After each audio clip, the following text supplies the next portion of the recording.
Hello, I'm Kelly Wong, and I will be talking about the three pieces I performed for the 2020 Alma Fennell competition. The first piece I performed was the Bach Prelude and Fugue in C minor from the Well-Tempered Clavier book number 1. Bach wrote the Well-Tempered Clavier books, which were 2 books, in the 1720s, which is the Baroque era, to tune keyboard instruments at the time, like the clavichord or the harpsichord, since he wrote the Prelude and Fugues in all 24 major and minor keys. The reason I chose this specific piece was because of the Prelude. I rarely played Bach, but I gravitated towards his motif of the broken chords, which were written in 16th notes, and it's continuous throughout the piece. I also learned that it was rare for Bach to put tempo markings in his pieces, but in the Prelude you can see that there were 4 tempo markings. It begins with the allegro section and then it builds to the presto. So I learned with the presto that I had to keep in mind that it wasn't supposed to be extremely fast, but it was meant to contrast the allegro section. So when I began the allegro section, I had to be conscious of how fast I could actually maintain the presto. After the presto is the adagio, where it's more of an improvisatory approach to playing the 32nd and the 64th notes. Then you have to return back to the first tempo of allegro. So with this piece, I was researching Schiff and how to play, especially the articulation, and I learned that Schiff was playing it very lightly. He had a very light touch. So I wanted to create a more detached and staccato-like sound because it would be easier for when the chords in the left hand and the right hand would overlap. There are sections where the left hand is essentially on top, but if you were to play the notes detached, it would sound more blended together. I also had to keep in mind that this piece couldn't be too structured or methodical in how the beats go, because you don't want it to sound like each measure is its own chunk. You want them to almost blend together. So while I was practicing, I practiced to the half note at 50 so that each measure would beat twice, but it would have a more continuous feel to it, which is why I also had a more lenient approach to the speed in the adagio section to create a sense of flow. And for the fugue, I hadn't previously heard it, but when I heard it, I really enjoyed it because of the 3 voices. So the subject begins with the left hand in the alto. And I learned quickly that I have to control my tempo because in measure 9, which is the first introduction to a full-on 16 notes in the left hand, I tended to speed up. But that would be detrimental to the rest of the piece because then I would be playing at a speed that I couldn't really control. Because I had to keep in mind, since it's a fugue, you have to bring out all the voices and you have to know when the subject appears and which hand and what register it is in. So a lot of times I practiced hands separately to even know which hand was playing which part and I realized that sometimes I thought that the right hand was playing when actually the left hand had the part. It was really hard to bring out the subject in the bass at the end because your right hand's essentially playing in the middle register, which is the register that your ear naturally hears, and so I had to really bring out the subject in the bass and that at the end. So while I was practicing hands separately, I also realized there were a lot of inner voices that had quarter notes that needed to be held. That was the thing. When I first learned this piece, I didn't realize that there were quarter notes and I would just let go of that note. But while practicing hands separately, I realized I had to hold that note while the other fingers were playing the other parts of the fugue. And an interesting note I like to mention between this fugue and the prelude is that they both end on Picardy thirds, which I really like because it's in C minor, but then in the real end you have a light surprise where Bach switches the E flats to E naturals and makes it C major chords, which it makes this piece a delight to play, and I really enjoy the surprises that this piece has. So on to the next piece. Next piece I performed was the Mozart's Piano Sonata K311. So the reason I chose this piece was because I heard it at a master class, and I really liked a specific measure, and I'll get to that at the end. But some background information about this sonata: it was written in 1777, which is the classical period, and it's written in common time, and it's in D major. So since it's a sonata and it's the first movement, it was written in sonata allegro form, which was a theme that was widely used in the classical period, where you have the exposition where themes are introduced, then you have the development where the composer usually messes around with what was introduced in themes, and then you have the recapitulation where you go back to the themes and you have a coda. So since this piece is in D major, it has a very orchestral beginning with the D major chord that gets rolled in the right hand. And you're introduced to the first theme, which is in D, but with the beginning of the 7-bar subject that follows into a 16th note transition into the second theme. But the first theme is really light, and the whole essence of Mozart is that it should sound effortless and bubbly, and that was another reason why I like this piece, because to many it would sound like you're very light in how you play this, but there are many intricate parts of this sonata that has to be worked on, and it took me a lot of time to work on the voicing and everything, because you don't know when the melody gets transferred to the left hand, and you have to work on balancing the dynamic markings between each section. So you can see the transition transitions the 16th notes between the left hand and the right hand. Then you have a bombastic chord conclusion to that transition in measure 16, which goes into theme number 2, which is in A, which is in the dominant key. And in measure 24, you can see what I'm talking about the melody being transferred between the left hand and the right hand, and knowing where the peaks are, because essentially the melody starts on an upbeat.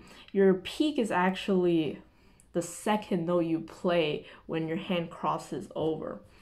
Also, you have to keep in mind the melody after measure 27, which are the 3-note quarter notes that are slurred, and you have to be conscious of what you want to do to make it stand out. So I decided to crescendo them every time that it was a forte, to add almost a direction to it. And then the exposition ends with a mini codetta. So the codetta and the coda are playful surprises. They're essentially, I like to draw out the the quarter rest before the codetta to bring on the silence, and then surprise the audience with the codetta, which is very light to the touch, and I had to work on it, and I used the unicorda at that point. But you still have to bring out the top voice with your pinky. So onto the development.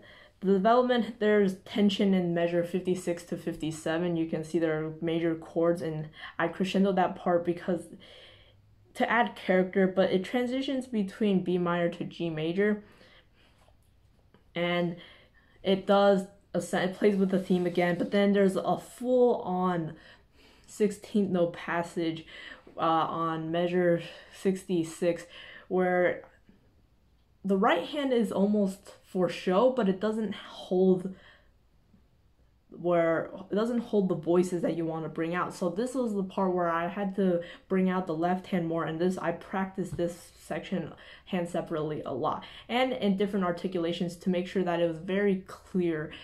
The 16th notes were very clear when you heard them. So I really wanted clarity and dynamic shaping in this section. Then you go back to the recap, and the recapitulation begins actually with theme 2. And with theme 2, it's actually in the tonic key as opposed to the dominant key, which was introduced in the exposition. But an interesting thing is that Mozart, he modulates the second subject to the tonic minor in measures 83 to 86, which adds a nice different sound quality to it. So then you have a slight transition with repetition of theme 2, but it's in octave form in measure 97. Then you go back to theme 1, and this is where, when I first heard it at the master class, why I really enjoyed this piece. It was measure 102. It's the same theme of as it was introduced, but it was the eighth notes as opposed to the quarter notes in the left hand in measure 102 that added something different that I really liked. And then the coda is very fast-paced. It seems a lot faster when I was practicing. It seemed a lot faster when I played this part. Like the 16 notes seemed faster than any other 16 notes I played.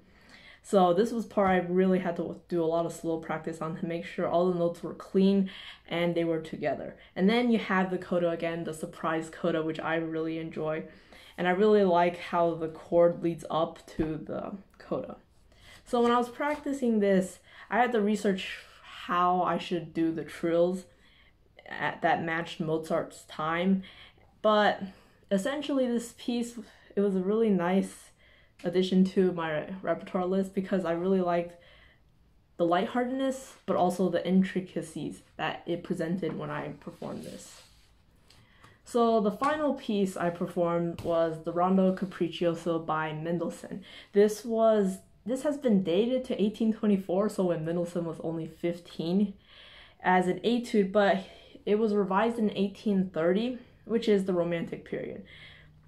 The reason it was revised was likely due to that he added the Andante intro section to impress a Munich pianist named Delphine.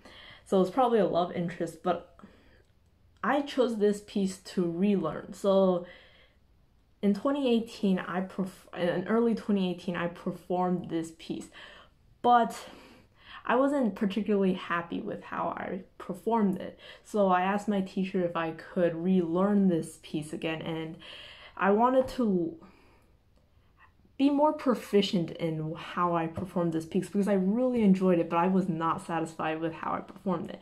So with the intro, it has a very lyrical melody, and I had to perform it almost like it was an opera. So whenever I lifted my hand, it would be like an opera singer taking a breath. And I had to be conscious of where the slurs were ending and how the phrasing would be implemented. But I liked how in the intro, it almost foreshadows the end of the piece in measures 18 and 19 with the octaves. But I just really like the contrast between the intro and then the presto section. So now on to the presto section, so this is where I'll explain the title, Rondo Capriccioso. So rondo means a repeated subject, something that gets repeated, and you're immediately introduced to that in the presto section. Capriccio is a sort of free form that's usually fast and intense. In this particular piece, it's slightly free form. You can tell when you return back to the repeated subject, but within each section, you can tell there's not a big emphasis on form, but just more flow and how each section transitions into another. So with the main theme of this piece, I really had to be conscious of where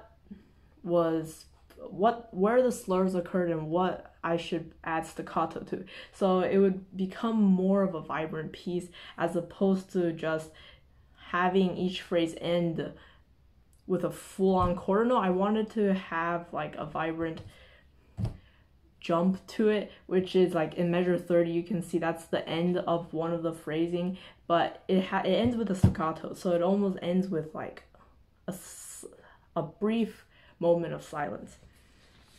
And then you go to the next section.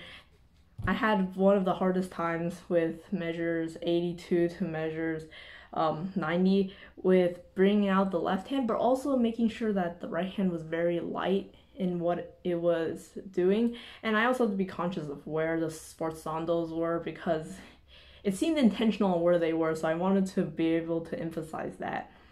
There are a lot of places, since it's a romantic piece, there's a lot of melody involved, and I had to make sure that I was always bringing out the melody. There were times where when I performed that I realized that I had too much emphasis on the left hand, and I needed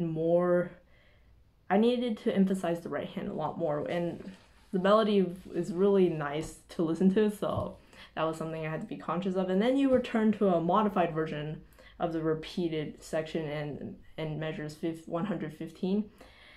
And then you go to more building on the theme and messing around. Then you go back to E major. E major was the intros key, but then it transitions into E minor for the presto. But in measures 125 to 206, he goes back to E major. And this was one of the hardest sections I had to learn because it seemed so different from the rest of the piece. When I first performed it, I didn't understand how or why Mendelssohn decided to implement this section into the part. But because it sounded very different from the rest of the piece, but I really like it now, and I had a lot of slow practice and getting the 16th notes clear, but also imprecise. Clear and precise is what I was getting at. And then you return back to another modified version of the A section. Well, not the A, the rondo section, the repeated theme.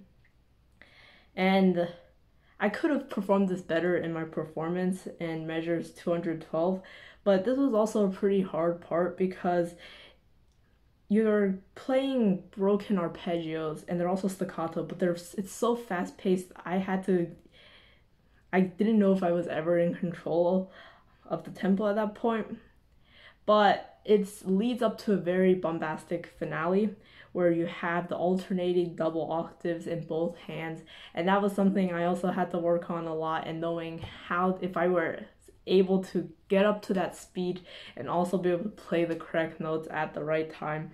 But it was a great piece, it's a great ending piece to any performance.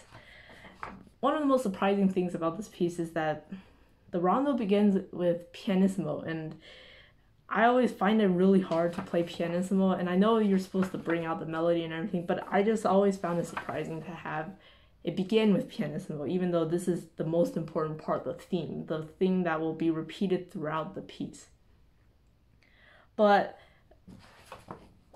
I really like the three pieces I chose to perform. I think it was a good complete set, and I hope you guys enjoyed it as well. Thank you.